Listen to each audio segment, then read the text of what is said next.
2026년 4월의 마지막 주, 세계 최대의 조각 제조소가 가장 조용한 방식으로 한 회사의 이름을 지웠습니다. 그 회사의 이름은 암홀딩스. 지우개를 든 손의 주인은 다름 아닌 대만 반도체 제조소 TSMC였습니다. 두 회사는 오랜 것이었습니다. 한쪽은 세상의 거의 모든 조각의 설계도를 그리는 곳, 다른 한쪽은 그 설계도대로 조각을 빚어내는 곳, 설계와 제조 도면과 손끝. 서로가 없으면 스마트폰도 인공지능 기계도 하루를 버티지 못하는 사이였습니다. 그런데 그 오랜 것이 5월 6일이라는 단 하나의 날짜를 코앞에 두고 가지고 있던 마지막 한 조각의 지분까지 팔아치웠습니다. 하나 약 3,100억 원 어치였습니다. 왜 하필 지금이었을까요? 암홀딩스의 값은 2026년 한 해에만 84걸음을 올랐습니다. 4월 한 달 동안에만 무려 39걸음이 불어났습니다. 누가 보아도 잔치였습니다. 그런데 잔치의 한가운데서 가장 먼 자리에 앉아있던 대만 반도체가 조용히 자리에서 일어났습니다. 아무 말도 없이 문 쪽으로 걸어나갔습니다. 시장은 웅성거리기 시작했습니다. 저 사람이 왜 먼저 자리를 뜨지? 무슨 이야기를 들은 걸까? 혹시 우리가 아직 모르는 무엇이 5월 6일에 기다리고 있는 것은 아닐까? 그 의문을 풀어보려 월가의 가장 점잖은 분석가 한 명이 입을 열었습니다.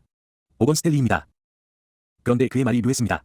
목표로 하는 값은 기존보다 높여 잡으며 191달러를 제시했습니다. 하지만 이는 이미 200달러를 넘어선 현실 주가에 비하면 턱없이 보수적인 사실상 차가운 숫자였습니다.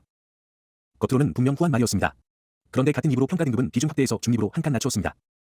이것은 월가가 사용하는 가장 정중한 경고입니다. 더 오를 수는 있으나 더는 적극적으로 손잡고 있지는 않겠습니다. 숫자는 올렸을 때 손은 슬그머니 놓았다는 뜻입니다. 후한 값과 차가운 손길이 한 문장에 섞여 있다면 그 문장의 진짜 뜻은 언제나 차가운 손길 쪽이라는 점입니다. 이쯤에서 가장 불편한 소문 한 가지가 등장합니다. 설계 도면만 팔아오던 암홀딩스가 이제 직접 자신의 인공지능 조각을 빚겠다고 선언한 것입니다.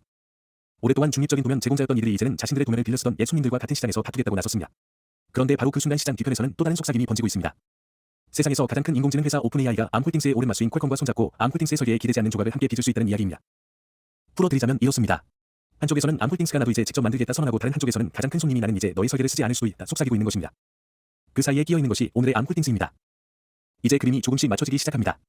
대만 반도체가 왜 마지막 지분까지 팔았는지, 월가의 가장 점잖은 분석가가 왜 숫자는 올리고 손을 내렸는지, 한 해 동안 84걸음을 오른 값이 왜 일주일 사이 6걸음이나 미끄러졌는지. 모든 실의 끝은 오직 한 곳을 향하고 있었습니다. 2026년 5월 6일 뉴욕 시카고로 장마감 이후 그 밤 암홀딩스가 지난 석 달 동안 벌어들인 숫자가 세상에 공개됩니다. 연구 개발에 쏟는 돈은 이미 38걸음이나 불어났고 매출은 26걸음 불어났음에도 주당 목숨 기대의 절반에 그쳤던 회사입니다. 이 회사가 이번에도 같은 숫자를 들고 나올지, 아니면 잘하기 위해 먹은 값에 첫 증거를 들고 나올지. 그 한 번의 발표가 4월 한 달을 덮은 열기가 진짜 불꽃이었는지 타고 남은 재였는지를 가립니다. 오랜 것이 조용히 자리를 뜨고 가장 점잖은 이가 손을 내린 그 닷새의 침묵이 과연 폭풍 전의 고요였을지, 폭풍이 지나간 뒤의 정적이었을지. 그 답은 오직 5월 6일 밤이 알려줄 것입니다.